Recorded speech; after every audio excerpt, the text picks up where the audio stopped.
Des urgences saturées, des délais d'attente interminables, les petits hôpitaux de province souffrent particulièrement du manque de personnel médical. Ce sont les médecins étrangers qui portent le système à bout de bras et l'empêchent de s'effondrer. Des médecins comme Mohamed Sherbaghi, un Syrien en Saxe. Attention, je vais devoir appuyer un peu. Pardon? Aujourd'hui, ils sont plus de 50 000 à travailler dans les hôpitaux allemands. Originaire de Biélorussie, Ina Vyaroukina, 45 ans, est médecin en soins intensifs.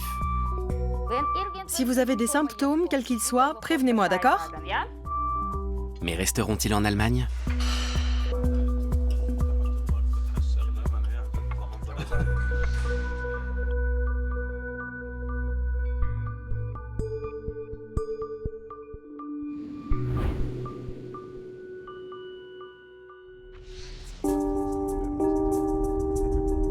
« 7 heures du matin, quelque part entre Dresde et les monts Métallifères.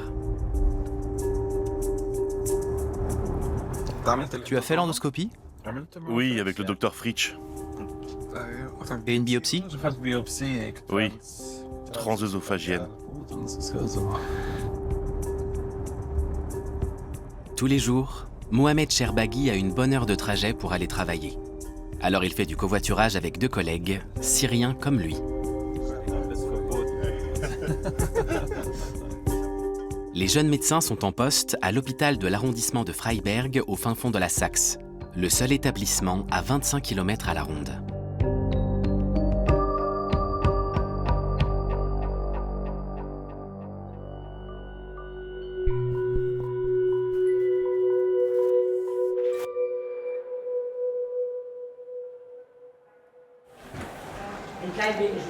So, moin moin. Bonjour. Pensez à des choses agréables en vous endormant. Comme ça, vous vous réveillerez dans le même état d'esprit. Et ne vous inquiétez pas, on va prendre soin de vous. Mohamed est médecin interniste. Aujourd'hui, il doit établir des diagnostics fonctionnels. On va procéder à une endoscopie et une coloscopie. La patiente souffre d'anémie, il faut qu'on sache d'où ça vient. Quel service? Le 6. Le 6. Un examen de routine pour ce médecin de 39 ans. Aujourd'hui, une demi-douzaine de gastroscopies figurent à son planning. Il travaille depuis 6 jours d'affilée et demain, il devra assurer une garde de 24 heures, comme c'est le cas 6 fois par mois. Pas simple pour la vie de famille.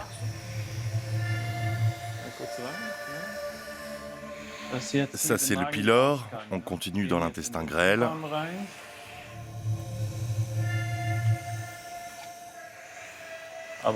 Tout a l'air parfaitement normal. La situation à Freiberg est à l'image de ce qui se passe dans la majorité des hôpitaux de province. Beaucoup de patients âgés et peu de médecins allemands disposés à exercer loin d'une grande ville.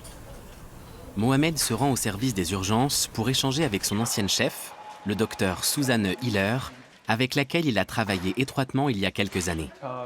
Ici, les médecins étrangers sont particulièrement nombreux. Si ça continue, on risque de fermer, y compris aux soins. Il n'est pas impossible que les postes de médecins ne soient plus pourvus. De manière générale, je trouve que cette profession n'a plus le prestige qu'elle avait autrefois. Avant, le métier de médecin était bien plus envié qu'aujourd'hui. Maintenant, un docteur est considéré comme quelqu'un qui bosse comme un fou, ce qui n'est plus compatible avec le mode de vie actuel. Cela explique que le personnel qualifié étranger occupe les postes dont ses collègues allemands ne veulent pas. Or, sa connaissance de la langue n'est pas toujours parfaite. Un problème que les hôpitaux sont prêts à accepter par la force des choses. J'aimerais vraiment qu'on encourage et qu'on exige une meilleure pratique de la langue, qui nous permet de communiquer entre nous et avec nos patients. On devrait être un peu plus pointilleux sur ce point. C'est indispensable de parler correctement. Mais l'hôpital a besoin des collègues étrangers. Ils sont extrêmement bien formés, il faut le dire. La formation médicale en Syrie est remarquable. Tous les jours. Je retourne bosser, moi aussi. Bonne journée. le patient suivant de Mohamed est arrivé. Encore une endoscopie. Le médecin a terminé sa première spécialisation en médecine interne en Syrie. À présent, il suit une formation complémentaire pour devenir gastro-entérologue. Là encore, une grande partie de son travail relève de la routine.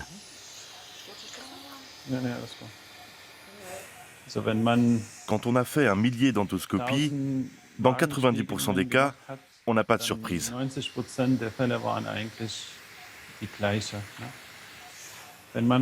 Et quand on a des questions, les chefs de clinique ou le médecin-chef sont toujours disponibles. Et bien sûr, on peut compter sur l'expérience des infirmières. Aujourd'hui, le médecin syrien et les infirmières allemandes forment une équipe bien rodée. Ça a été tout un apprentissage, pas seulement de notre part, mais de la sienne également. Comment se parler, comment réagir face à l'autre, etc. Tout était un peu différent. Quand Mohamed a commencé à exercer à Freiberg il y a 8 ans, les nouveaux médecins originaires des pays arabes étaient accueillis avec circonspection. Ça ne s'est absolument pas passé comme ça, mais on se disait que les femmes n'auraient pas voix au chapitre. Parfois, quand on s'accroche à ces préjugés, on cherche dans la vie quotidienne tout ce qui peut aller dans leur sens, alors qu'on devrait être un peu plus ouvert. Heureusement, c'est ce qu'on fait presque tous. Je retire l'aiguille. J'injecte. 1, 2, 3. L'hôpital de Freiberg est obligé de miser sur le personnel étranger, car les candidats allemands sont trop peu nombreux, surtout ici, dans une zone rurale. De fait, aujourd'hui, près de la moitié de ces médecins viennent d'ailleurs.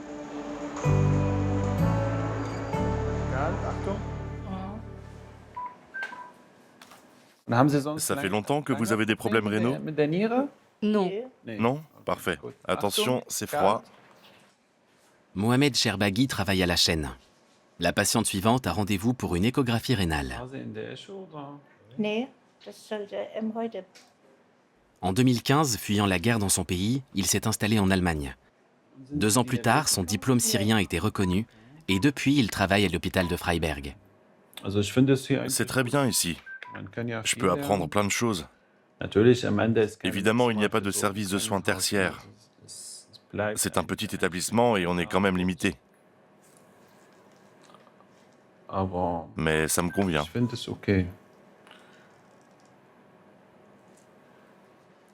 Vous avez mal? Non? Oana Christea est aide-soignante. Elle est arrivée à l'hôpital de Freiberg avant Mohamed. À cette époque où le personnel allemand était bien plus nombreux, la présence d'une Roumaine était exceptionnelle. Il y a 10 ans, quand j'ai été embauchée à l'hôpital, j'étais la seule aide-soignante d'origine étrangère. Depuis, on est nettement plus. D'ailleurs, on ne parle plus de personnel étranger, mais on dit nos collègues. Tout simplement, c'est devenu complètement normal. Complètement normal. Cela s'applique aussi aux ressortissants étrangers qui travaillent à Quedlinburg en Saxe-Anhalt.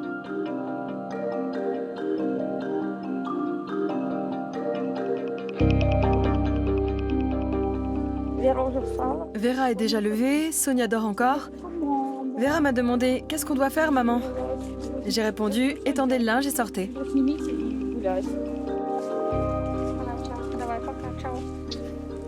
Ina Vieroukina est arrivée de Biélorussie il y a 7 ans avec ses 2 filles. Leur père vit toujours là-bas et maintient le contact par téléphone.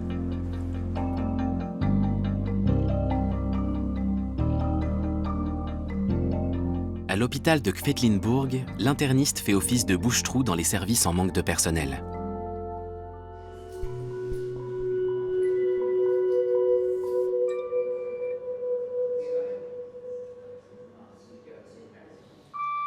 Aujourd'hui, Ina travaille en soins intensifs, où elle s'occupe d'un patient qui souffre d'une cirrhose.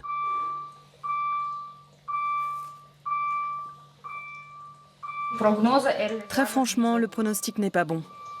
compte tenu de l'état de votre foie. D'accord? On n'a pas encore reçu tous les résultats. On va essayer de faire tout ce qu'on peut. Et puis on décidera. L'espérance de vie de cet homme est très limitée. Alors Ina tente de garder une certaine distance pour ne pas être trop affectée.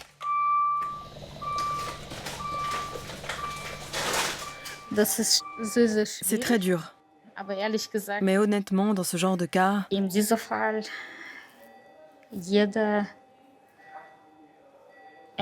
chacun décide de la qualité de vie qu'il veut avoir. C'est ce que je pense.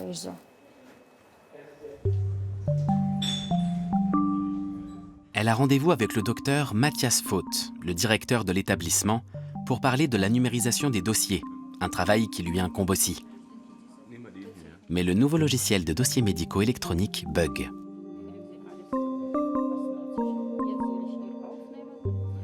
Ça se bloque sans arrêt, ça fonctionne pas du tout. Je passe mon temps à le redémarrer.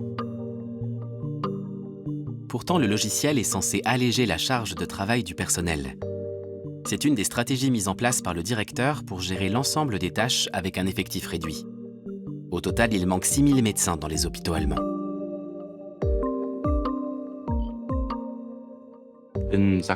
En Saxe-Anhalt, 2 CHU forment aussi des médecins. Mais parmi eux, seuls 30% s'installeront en province. Les autres chercheront un poste ailleurs. Et puis, il faut savoir qu'une partie des étudiants en médecine, dont moi, choisissent l'administration. C'est pourquoi il est important de faire venir des collègues étrangers, y compris en soins hospitaliers. Je crois qu'actuellement, un tiers des médecins de notre hôpital viennent d'autres pays. Sans eux, on ne pourrait pas fonctionner. En tout cas, une grande partie des établissements en Allemagne. Malgré cela, les médecins étrangers ne sont pas toujours bien vus. Ina en a fait les frais, mais aujourd'hui elle réagit de manière très pragmatique.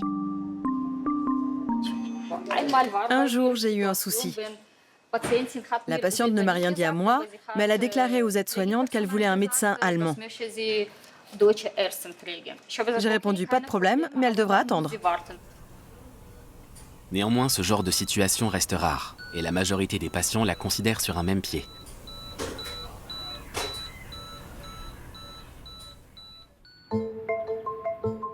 À Dresde, Mohamed a un jour de congé. Après une semaine complète à l'hôpital, il peut enfin se consacrer à sa famille et au sport.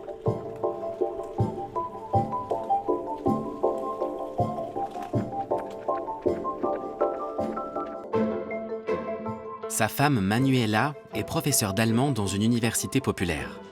Elle est née à Dresde et s'était convertie à l'islam avant de rencontrer Mohamed.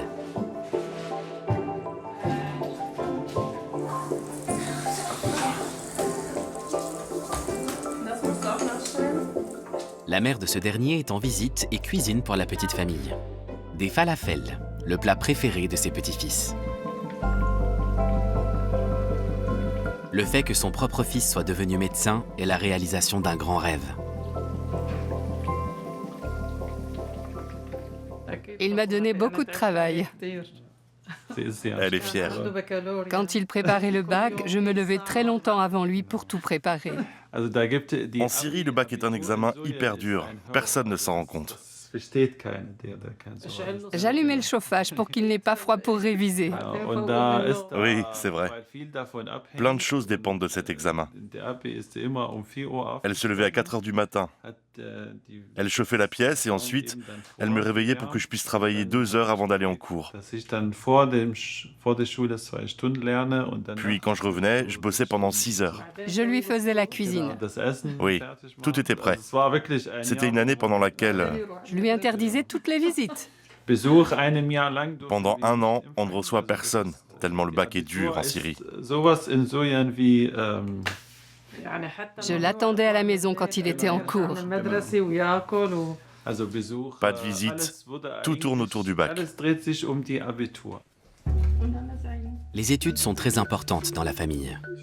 Yassine et Jonas, les fils de Mohamed, apprennent aussi l'arabe après l'école. C'est leur langue paternelle. Et pour moi, elle compte autant que la langue maternelle. Et comme on songe à partir un jour en Syrie, je trouve capital que les garçons commencent déjà à apprendre l'arabe. Cette vie entre deux mondes n'est pas toujours facile, car la famille est régulièrement en butte au racisme. Mais Mohamed essaie de rester nuancé.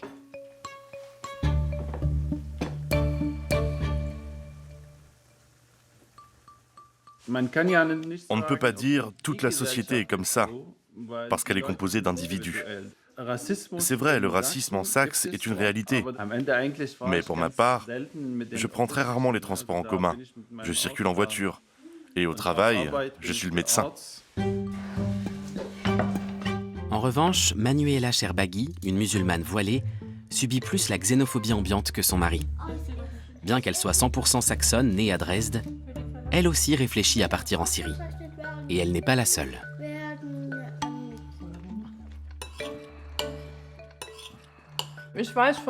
Plusieurs de nos amis ont également le projet de rentrer là-bas dans quelque temps, quand la reconstruction du pays sera un peu plus avancée. Ce sont justement des médecins qui partent. Ça veut dire que dans quelques années, quand ils ne seront plus ici, on aura un gros problème. D'après un sondage de l'Association syrienne des médecins et des pharmaciens en Allemagne, sur un échantillon non représentatif, 74% des personnes interrogées envisagent à long terme de rentrer en Syrie, c'est-à-dire des milliers de praticiens très bien formés.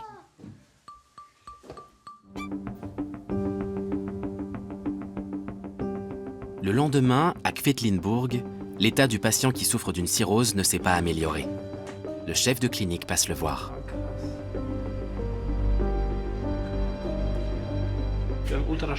L'échographie confirme que votre foie est déjà dégradé. Ça va dans le sens de ce que je vous ai expliqué et donc le foie est très malade. Le médecin est slovène et constate depuis des années à quel point il devient difficile de recruter de nouveaux collègues et de les convaincre de rester. On est toujours confronté au manque de personnel. Les gens arrivent et repartent et on doit essayer de s'arranger, même quand on n'a pas assez de monde. Dans cet hôpital, ce sont des professionnels issus de 20 pays différents qui font tourner la machine. Et si l'allemand est la langue de travail officielle, le reste du temps, c'est une véritable tour de Babel.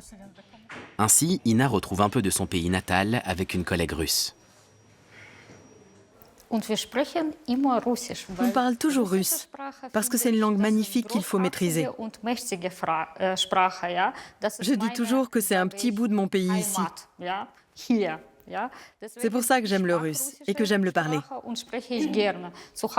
À la maison, je le parle aussi avec mes filles. Elles apprennent l'allemand à l'école, elles le parlent mieux que moi, mais je trouve que c'est à nous, les parents, de leur enseigner le russe.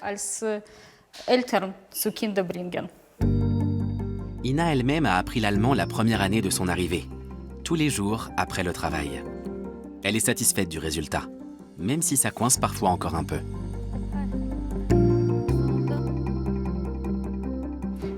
ECG du 16-10-20, 2 points.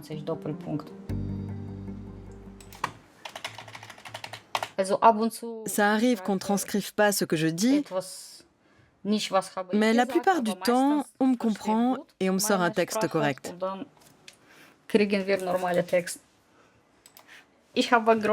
J'ai un fort accent, mais j'y peux rien.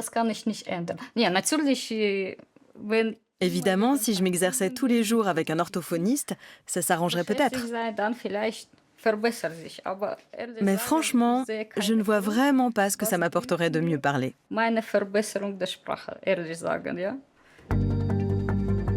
De toute façon, elle n'aurait pas le temps. Elle travaille 6 jours sur 7 et elle est de garde 2 week-ends par mois.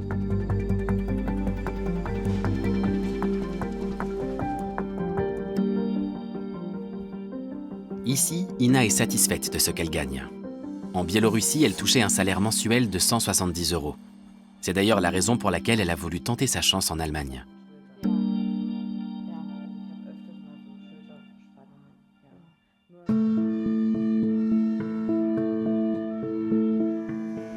va commencer. Aujourd'hui à Freiberg, Mohamed Cherbaghi enchaîne de nouveau les gastroscopies. Pensez à quelque chose d'agréable.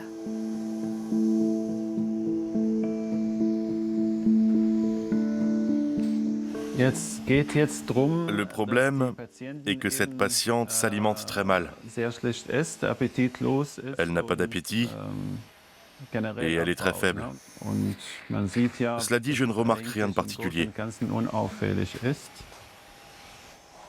Mohamed s'agace parfois contre les examens diagnostiques aussi coûteux. À ses yeux, le système de santé allemand est luxueux comparé à celui de la Syrie.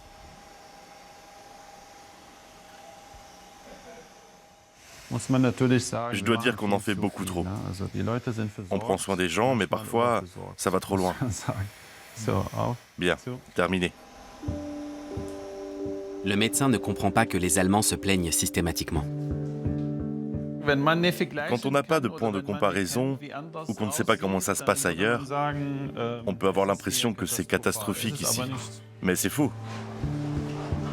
Moi, je compare avec la Syrie. Je n'ai pas les lunettes adéquates. C'est une des raisons qui m'ont poussé à changer mon fusil d'épaule. Au départ, quand je suis arrivé ici, je voulais me spécialiser en psychiatrie. Mais je me suis vite rendu compte que, pour aider les gens, il fallait d'abord comprendre la nature de leurs problèmes. Or, quand on porte sans arrêt des lunettes syriennes, c'est difficile de cerner les problèmes qu'ont les gens d'ici. Un monde sépare la Syrie détruite par la guerre de cette petite ville de Saxe.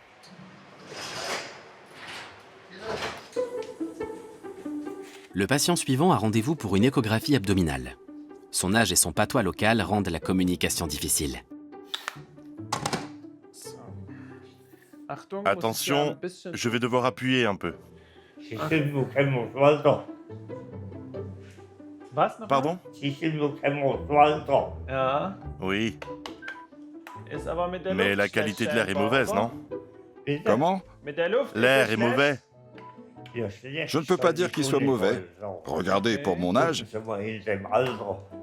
Oui. Bon sang. Je me suis habitué à la façon de parler des gens d'ici. Aujourd'hui, ça va, mais au début, j'ai eu du mal, c'est sûr. Pour mon âge, je me sens en pleine forme. Oui, C'est bien, non? oui, bien sûr. Inspirez profondément. Une fois.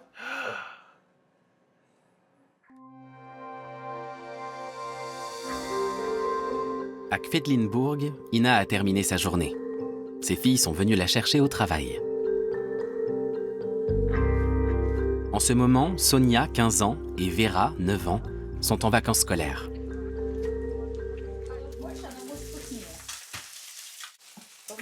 Je n'arrive pas à retourner cet œuf.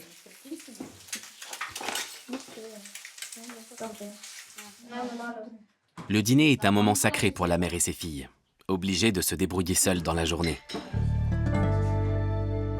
Ina avait 38 ans quand elle a décidé de partir pour l'Allemagne. Elle a quitté son pays et son mari et s'est retrouvée seule avec ses filles dans un pays dont elle ne parlait pas la langue. Uno.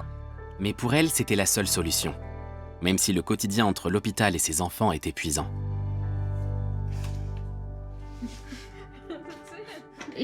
Je n'ai aucune énergie. Comme je le disais, je travaille sans arrêt. C'est pour ça que j'essaie de passer plus de temps avec mes filles, au moins le soir.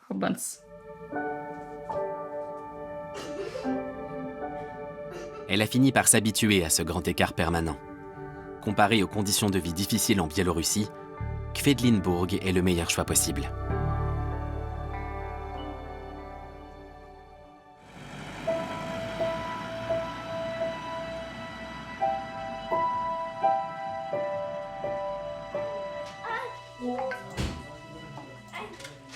Chez Mohamed Cherbaghi, la famille a de grands projets. Elle revient de Syrie où elle s'est rendue pour la première fois depuis la chute du dictateur Bachar al-Assad.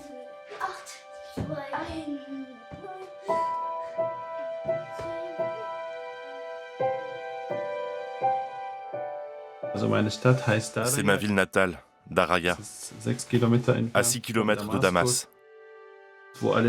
Elle a été détruite en très grande partie.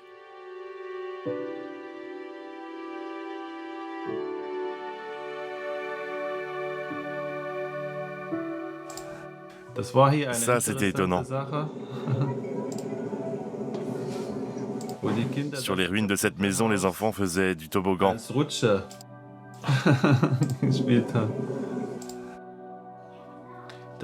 C'est ici que j'ai grandi, dans cette maison. Elle est en partie démolie.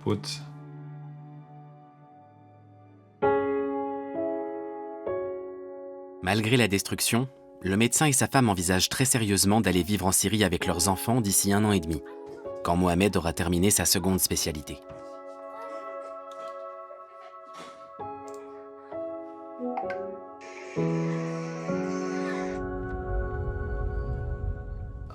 En dehors de l'intégration, il y a le retour au pays.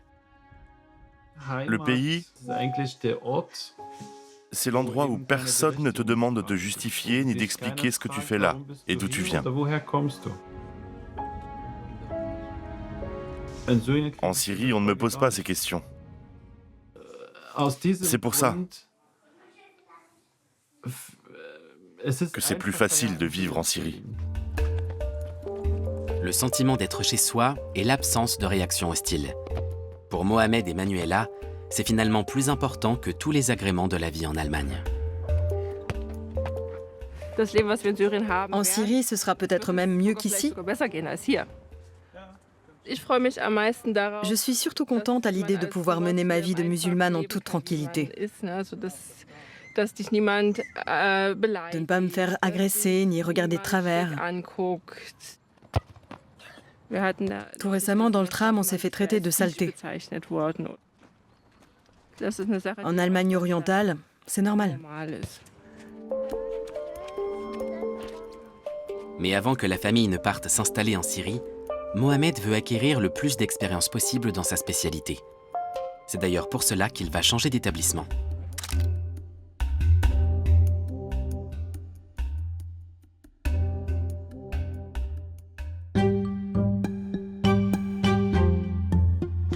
Je peux prendre ça?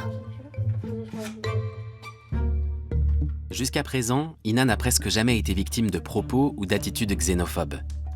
Considère-t-elle pour autant l'Allemagne comme son pays? Sonia, c'est où ton pays? Ici. Ouais. Moi, je peux pas dire que l'Allemagne soit mon pays.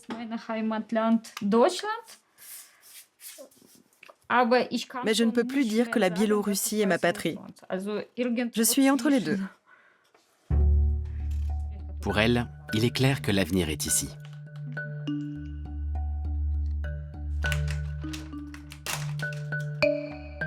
Je voudrais acheter une maison, c'est la première chose. Et puis, je voudrais que mes filles fassent de bonnes études. On est déjà allemande. On restera ici.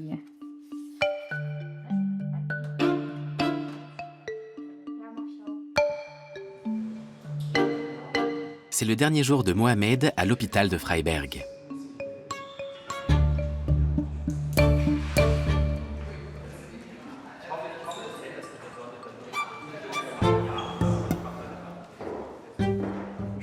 Je suis ravi que vous ayez trouvé un poste de chef de clinique et que votre carrière continue d'évoluer. Bon courage.